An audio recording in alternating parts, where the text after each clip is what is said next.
بسم اللہ الرحمن الرحیم۔ Program wake up call with Zia Mughal کے ساتھ میں ہوں آپ کا میزبان ضیاء مغل۔ السلام علیکم دوستو۔ 7 جون 1981 میں بغداد کے جنوب میں موجود فرانس کے تعاون سے بننے والے عراقی نیوکلیئر ری ایکٹر سائٹ تموز 1 پر ہونے والے اسرائیلی فضائی حملے کے بعد پاکستان کو یہ احساس ہو گیا تھا کہ اسرائیل کے اگلے ایڈونچر کا نشانہ پاکستان ہی ہوگا۔ کوہوٹا پر حملے کا منصوبہ عراقی ری ایکٹر پر حملے کے منصوبے کا ایک حصہ تھا اور پلان کے مطابق اگر عراقی ری ایکٹر پر حملہ کامیاب رہتا تو اسرائیل پاکستانی ری ایکٹر پر بھی حملہ کرنے کے منصوبے کو آگے بڑھاتا۔ عراقی تنصیبات پر ہونے والا حملہ کامیاب رہا تو اسرائیل نے منصوبے کو حتمی شکل دینا شروع کر دی۔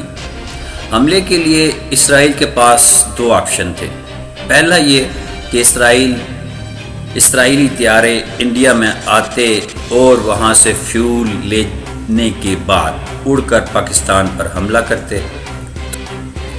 اور دوسرا آپشن یہ تھا کہ اسرائیلی طیاروں کے ساتھ ہوا میں ایندھن بھرنے والا طیارہ بھی ساتھ آتا اور جہاں ایندھن ختم ہوتا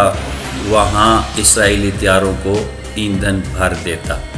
پلان کے مطابق حملے کے وقت اسرائیل کے اواکس طیارے کو پاکستان کے ریڈار جام کرنا تھے تاکہ پاکستان ایئر فورس انتظامی رکاوٹ نہ بنے۔ اس دوران انڈیا نے اپنی طرف سے اسرائیل کو بہت منانے کی کوشش کی کہ اسرائیل پاکستان ایٹمی تنصیبات پر حملہ کرے، لیکن اسرائیل کا اصرار تھا کہ ان کے طیارے پہلے انڈیا کے اڈے پہ اتریں گے اور فیول لینے کے بعد حملہ کریں گے، جب کہ انڈیا اس پر تیار نہیں تھا، کیونکہ اس طرح انڈیا اس حملے میں برابر کا حصے دار بن جاتا اور پاکستان کے ساتھ جنگ شروع ہو سکتی تھی۔ آسٹریلین انسٹی ٹیوٹ آف اسٹریٹجک اسٹڈیز کی رپورٹ کے مطابق اسرائیلی حملے کا منصوبہ بھارت کی وجہ سے 1982 یعنی 1982 میں مکمل نہ ہو سکا، کیونکہ بھارت یہ تو ضرور چاہتا تھا کہ کوہوٹا کو تباہ کر دیا جائے، لیکن وہ اس حملے اور اس کے بعد پاکستان کے جوابی حملے کا سامنا کرنے کو تیار نہیں تھا، جبکہ اسرائیل چاہتا تھا کہ اس حملے کا الزام اسرائیل اور انڈیا مل کر اٹھائے۔ دوسری جانب امریکی صدر رونالڈ ریگن کی حکومت بھی ایسے کسی بھی حملے کی مخالف تھی، کیونکہ تب پاکستان افغانستان میں روسی فوجوں کے خلاف لڑ رہا تھا۔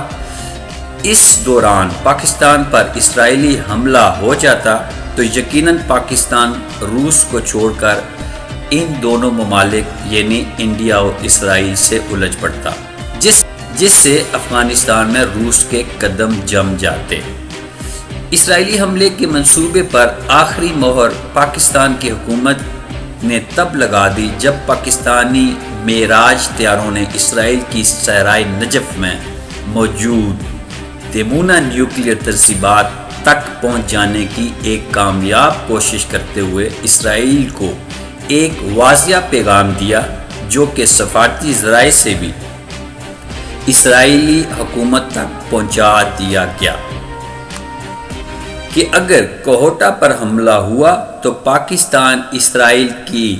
دیمونہ ایٹمی تنصیبات کو مٹی کا ڈھیر بنا دے گا، لیکن پاکستان کوئی چانس نہیں لے سکتا تھا۔ اسی لیے 1981 میں عراقی ایٹمی ری ایکٹر پر حملے کے بعد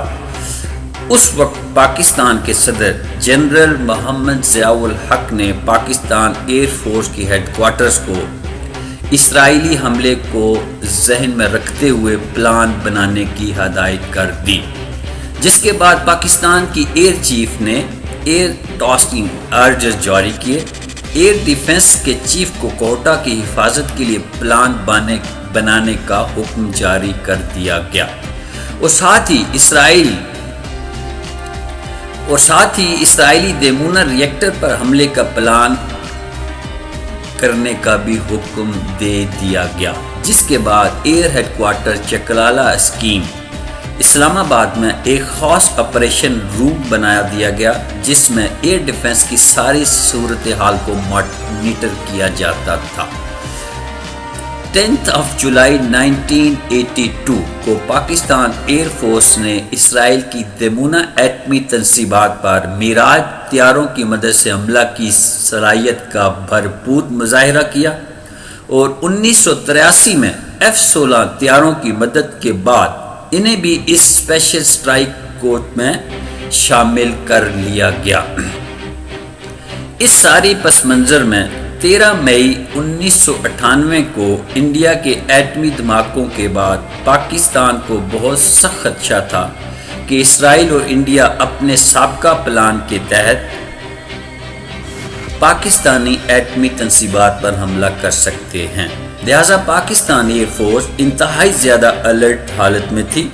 سفارتی سطح پر ٹینشن اس قدر زیادہ تھی کہ بلوچستان میں راسکو ٹیسٹ سائٹ پر اترتے ہوئے ایک پاکستانی F-16 طیارے کو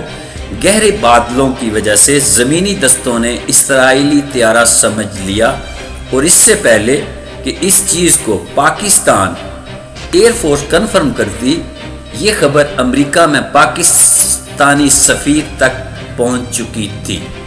جس نے خفیہ طور پر اسرائیلی سفارت خانے کو انتہائی سخت پیغام بھیجا، جس پر امریکہ میں اسرائیلی سفیر کو پبلک میں وضاحت دینا پڑی کہ ہمارا پاکستان پر حملے کا کوئی پلان نہیں ہے۔ اس دن اقوام متحدہ میں پاکستان کے سفیر احمد کمال نے CNN کو انٹرویو دیتے ہوئے کہا کہ ہمیں مصدقہ اطلاعات ہیں بھارت اور اسرائیل پاکستان کی ایٹمی تنصیبات پر حملے کی خواہش رکھتے ہیں، اور اگر ایسا ہوا تو پاکستان اس کا منہ توڑ جواب دے گا، جو عالم دنیا کے امن کے لیے انتہائی نقصان دہ ہوگا۔ اس کے بعد جیسے ہی پاکستان نے اپنے جوابی ایٹمی دھماکوں کا فیصلہ کیا تو پاکستان ایئر فورس کو چاغی کے ساتھ ساتھ کوہٹا، خوشاب، فتح جنگ، نیلور، چشمہ اور کراچی کی ایٹمی تنصیبات کی فضائی نگرانی کی بھی اضافی ذمہ داری دے دی گئی۔ پاکستانی ہوائی حدود کی مسلسل نگرانی کو آپریشن بیدار کا نام دیا گیا، جس میں چاروں طرف نگرانی کے لیے 4 سیکٹر تشکیل دیے گئے، جنہیں اسلام آباد، پشاور، سرگودا، کوئٹہ اور کراچی سے کنٹرول کیا جا رہا تھا۔ نمبر 6 اسکواڈرن، جو کہ C-130 طیاروں سے لیس تھا، اس کا کام سامان پہنچانا تھا۔ نمبر 7 ٹیکنیکل اٹیک اسکواڈرن، جو کہ معراج طیاروں سے لیس تھا، اسے مسرور ایئر بیس کراچی سے شہباز ایئر بیس جیکب آباد بلوچستان منتقل کر دیا گیا تاکہ وہ چاغی کے ایریا میں 24 گھنٹے ایئر ڈیفنس ڈیوٹی دے سکے۔ نمبر 9 ملٹی رول اسکواڈرن، جو کہ F-16 طیاروں سے لیس تھا، اسے سرگودا سے ہٹا کر زمگلی ایئر بیس کوئٹہ بھیج دیا گیا تاکہ بلوچستان کے ایریے کو کور کیا جا سکے۔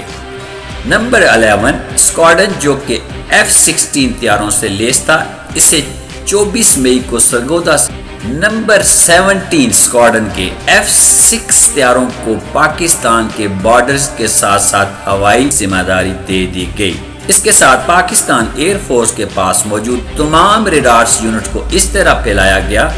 کہ ایٹمی تنصیبات اور ایٹمی دھماکوں کے ٹیسٹ سائٹ کے آس پاس ایک مکمل گھیرا بن گیا۔ گلبدین ایئرپورٹ، جو کہ چاغی سائٹ سے صرف 3 کلومیٹر دور تھا، اور تمام سامان اسی چھوٹے سے ایئرپورٹ پر اتارا جاتا تھا۔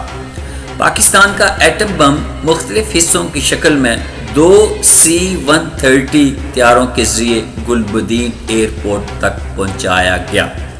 ان 2 C-130 طیاروں کو پاکستانی حدود کے اندر بھی پاکستان کے F-16 طیاروں نے اپنے حفاظتی احصار میں لے رکھا تھا۔ جو فضا میں مار کرنے والے میزائلوں سے لیس تھے۔ جب بھی اس دوران پاکستان انڈیا بارڈر کے ساتھ ساتھ F-7 طیارے میزائلوں سے لیس 24 گھنٹے کا چکر لگاتے رہے تھے تاکہ کوئی بیرونی طیارہ ہماری حدود میں داخل نہ ہو پائے۔ یہ مشن اس قدر سیکرٹ تھا کہ سوچا گیا تھا کہ اگر ایٹم بم لے جانے والا طیارہ اغوا ہو گیا تو کیا ہوگا، جس پر F-16 کے پائلٹوں کو ایک خفیہ آرڈر جاری کیا گیا کہ اگر ایٹم بم والا C-130 ہائی جیک ہو جائے یا پاکستانی حدود سے باہر جانے کی کوشش کرے تو بنا کچھ سوچے اسے ہوا میں ہی تباہ کر دیا جائے، اور اس دوران F-16 کے ریڈیو آف کر دیے گئے تاکہ مشن کے دوران انہیں کوئی بھی کسی قسم کا حکم نہ دے سکے۔ پائلٹوں کو یہ بھی کہہ دیا گیا کہ ان کے آرڈر فائنل ہیں، اگر مشن کے دوران ایئر چیف بھی آرڈر بدلنے کا حکم دے تو اسے انکار کر دیا جائے، اور یہی ان کا آخری آرڈر ہے۔ جب 30 مئی 1998 کو پاکستان کے چھٹے ایٹمی دھماکے سے زمین کانپی تو آپریشن بیدار 98 بھی کامیابی کے ساتھ اپنے اختتام کو پہنچا۔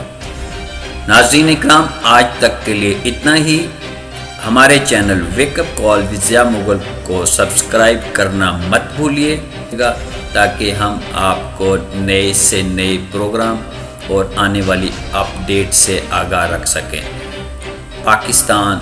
زندہ باد، پاکستان آرمی پائندہ باد۔